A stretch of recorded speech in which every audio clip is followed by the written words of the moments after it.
plaidoirie suñuy plaidoirie jour tribunal ñu ne ah ñoom puisque thèse complot lañ teg lii mooy wane ni complot la am nañ ay audio am nañ ay leneen am nañ ay yeneen pour wane ni complot la mais jarul coow li ak communication bu bari bi pour manipuler l'opinion parce que par rapport à ce comportement là moi je vois qu'il y a un camp qui ne veut pas aller en procès. D'accord mais ci wàllu procès boobu wax nga sànq au cas où juge bi instruirul le procès bu boobaa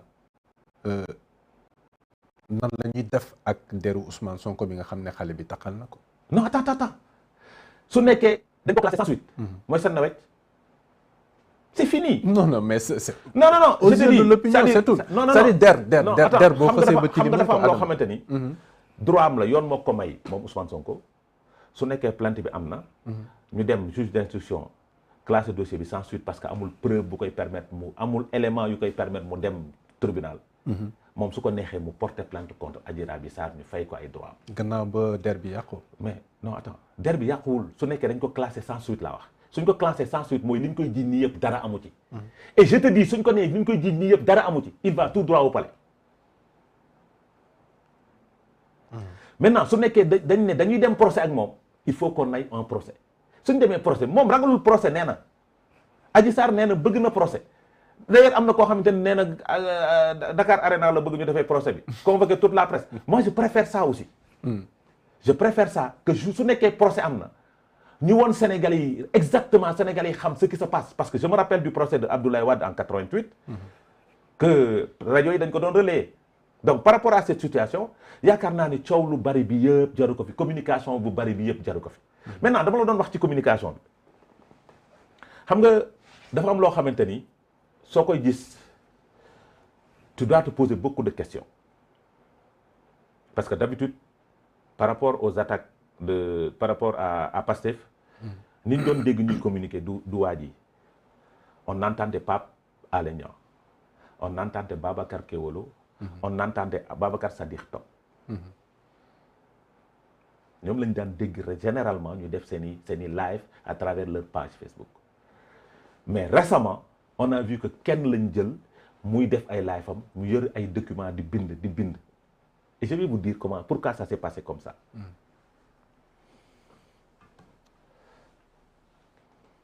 Le jour du match Sénégal-Égypte Égypte-Sénégal en Égypte. match aller bi. ba ñu ñàkkee Tounkara moo njëkk génn il a tiré sur. Pour wane ni Sénégalais yërëm naa leen parce que Sénégal du gagner il faut que Macky Sall évite d'utiliser la victoire du Sénégal pour ok. Maintenant l'organisation de la communication mu ñëw taxaw ñu war a football match retour on nous fuite une information comme quoi que dañuy def mandat de dépôt Ousmane Sonko. L'objectif de communication c'était de préparer la population et la jeunesse par rapport à une éventuelle défaite du Sénégal. Tu comprends? Heureusement pour le Sénégal gagne. Tout le monde est content. La jeunesse est contente. Le lendemain, il fait une communication. Pour ne pas se faire oublier, il fait une communication en live. Mais lan la wax ci biir communication. Que day dem que day uy ji. bu jeunes yi mobilisé wu wax ci lu bari daal. On a vu Ousmane Sonko serein, calme, apaisé. Qui est confiant. On n'a pas. Non. Qui est confiant. Non. Xam nga Ousmane Sonko nag il est toujours trompé par sa communication non verbale. On n'a pas vu un Ousmane Sonko d'attaque.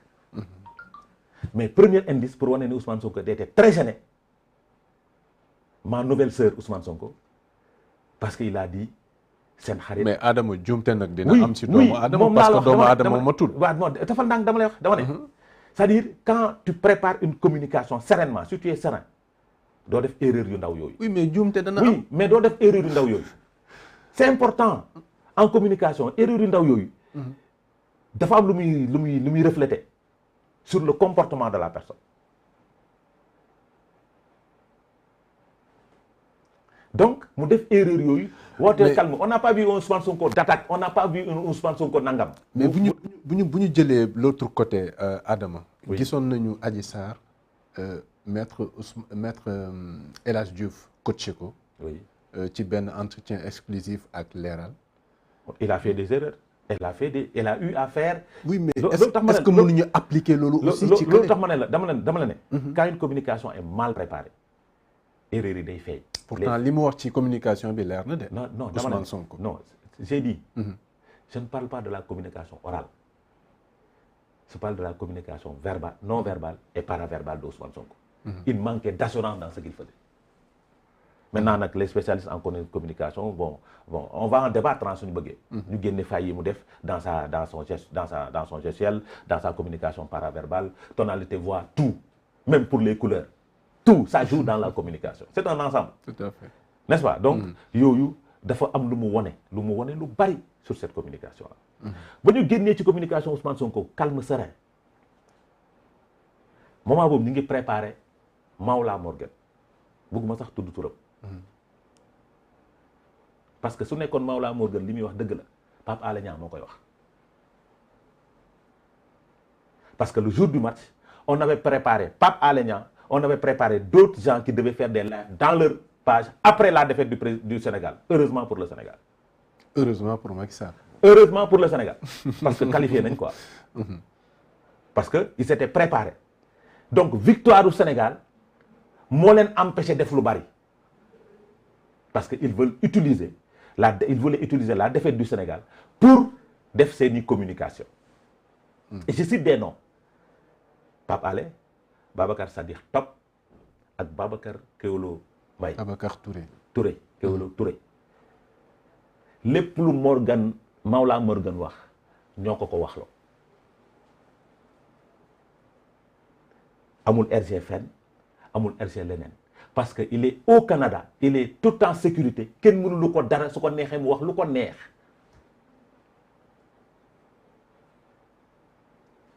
ñoo ko waxloo ñoo ko jox information yooyu waxloo ko pour détourner l'opinion par rapport à c'est normal nous sommes en politique parce que Macky Sall boobu aura bi mi ngi jóg c'est normal hein, il faut déconstruire il faut casser pour nit ñi dellu si waat et ils l'ont fait.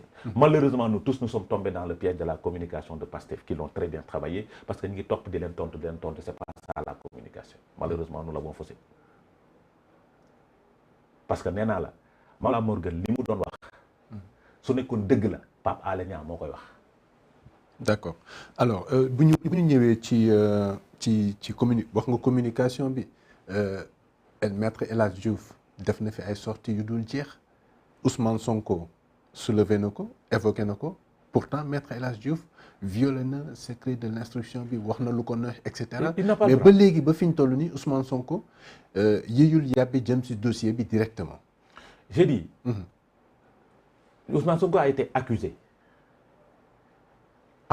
parce que kenn amul droit. mais ba fi toll nii moom respecté na procédure bi. j'ai dit mais kenn ñeneen de amul l'autre droit côté violer les secrets de l'instruction te El Hadj Diouf duggul ci biir secret de l'instruction duggul ci biir dossier bi et il est avocat. mais il n'a pas arrêté de s'attaquer à Sonko concernant justement le dossier. Oui, parce que les gens sont dans le temps de la communication. Ils sont dans le temps de la communication. C'est-à-dire, Abdou Khadre, bataille médiatique bi moo ko fi jarul.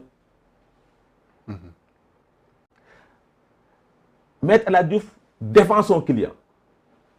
mais au tribunal quand même. Oui, mais il y a un autre camp qui a démarré. Nee naa la lu fi jar la communication à outrance des activistes qui soutiennent Sonko et des camps de Sonko depuis la victoire du Sénégal. mais bu ñu bokkee depuis la idéologie, est-ce que qualification. ça se justifie pas? Non, ça ne se justifie pas.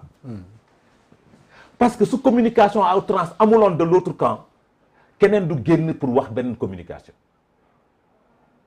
Parce qu'il y a une communication à outrance sur ce dossier. De l'autre camp, de la manipulation sax d'ailleurs pure et dure. mais sur la base que dañu gëm ne complot la est-ce qu'ils vont pas se laisser faire aussi. Non, c'est très dangereux. est-ce qu'ils vont se laisser faire. Est-ce que xam nga ni le gosse là qui est au Canada mi ngi dugal Ousmane Sonko sans pour autant le savoir parce que il est en train de dépeindre Adji Raby Sarr comme mi ngi wax sénégalais yi que Adji Raby Sarr prostituée la donc ça veut dire que prostituée moo doon maase Ousmane Sonko c'est ça qu'il est en train de dire aux Sénégalais. Kacarat bi moo doon damp Ousmane Sonko donc Ousmane Sonko du ay professionnel ñoo ko doon dàmp benn caga moo ko doon dàmp. est-ce que nekkoo aussi di jouer sur communication. non c'est ça qu'il est en train de dire parce que nee na diw tëddee na ko diw tëddee na ko diw tëddee na ko diw tëddee na ku ñuy tëddee bu bari du prostitué. soyons sérieux communication dafa am importance. il est en train de dire aux Sénégalais que Adji Sarr du nit ku baax day taxawaalu day joxe boppam ku ko neex moom moo doon dàmp Ousmane Sonko. donc ki doon dàmp Ousmane Sonko du nit ku baax day joxe boppam day jaay boppam cagala c'est ça qu'il a dit. donc Ousmane Sonko ba muy dem ci salon boobu xamoon na ni ñii du ñay professionnel. mais sur la base du fait que ñoom jàpp nañu ne xale bu jigéen bi li muy wax dara amu ci. sur la base. de xale bu jigéen bi wax dara amu ci. ñoom dañu jàpp ne xale bu dañu jigéen gëm ne complot la aussi. non xam nga booy bu fekkee da nga am benn position bi nga am argument yoo ko défendre. dama ne mën nañ jàpp ne loolu dañoo gëm ni xale bu jigéen bi li muy wax dara amu ci. xale bu jigéen bi jàpp ni li muy wax lépp dëgg la. ba pare ne leen kaa ñu dem procès. ba mu ko waxee benn yoon waxaatu ko ñaar yoon tey la ko waxaat mais ba mu ko waxee ba mu defee sorti Le Monde ba tey dañu jëfru ñoom ba Adji Sarr defee sorti Le Monde journal Le Monde ba tey parce que dañoo jëfru. ñoom nee nañu Le Monde ak français yi dañu ñëw jàpp ci combat complot bi. lu ñuy wax leneen est-ce qu'ils peuvent nous dire autre chose.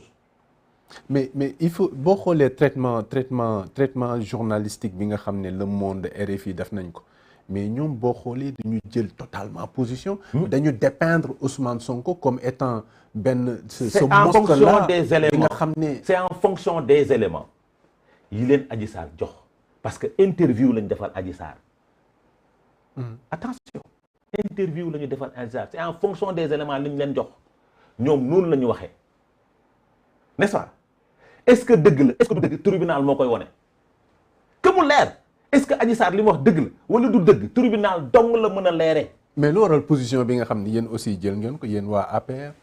quelle position wax ne Sonko a violé Sonko dafa doon taxawaalu et cetera. xam nga dafa am loo xamante ni. dafa doon taxawaalu moom da doon taxawaalu. xaw ma doon joxe boppam. dafa demoon faju ji. non attends il faut qu'on soit sérieux. faut que ñu respecter il faut qu'on soit sérieux.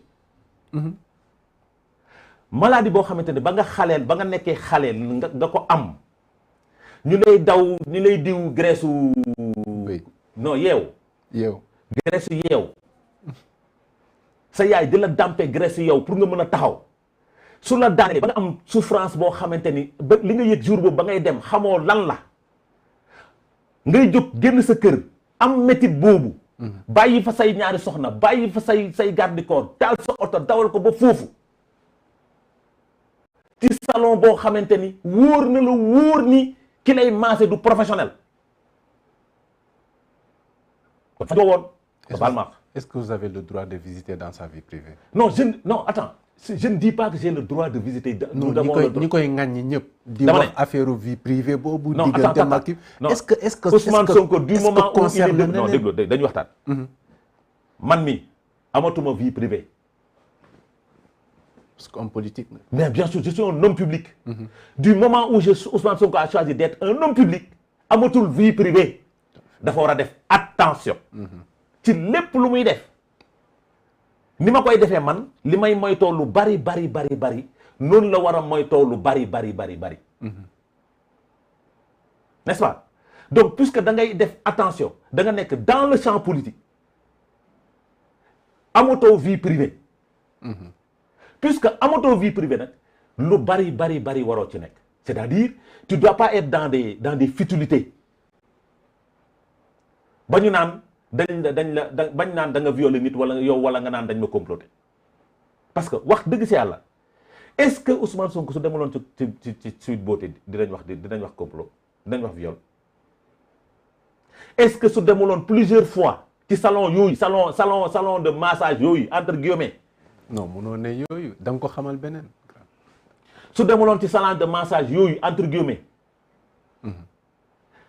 est-ce que dinañ tudd viol bu ma kenn wax nag ni da doon faju parce que Maola nee na Adji Sarr du nit ku baax caga la mais Sonko ki le concerné bi wax ne da doon faju aussi est-ce que mais le concerné bi wax ni da doon faju dafa am place ñuy fajoo parce que massage thérapeutique dafa am massage buy faji yàq bi ñu doon maase ak deru ak graisse u yeew dafa am ay professionnels yu koy def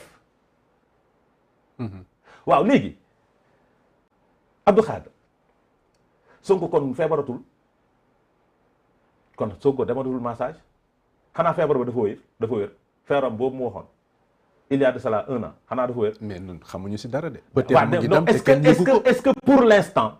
est-ce que depuis lors dégg ngeen ni Ousmane Sonko dem na salon de massage. mais mën na dem te kenn yëgu ko après li fi xew yëpp xam nga. waaw non déglu loo xam ne bu la defee mën na la servir de leçon. non j'ai dit. est-ce que dégg ngeen fi Ousmane Sonko waxi feebaram dégg ngeen fi Ousmane Sonko nit taxaw ni mi ngi dem ci salon de massage bii parce que nag.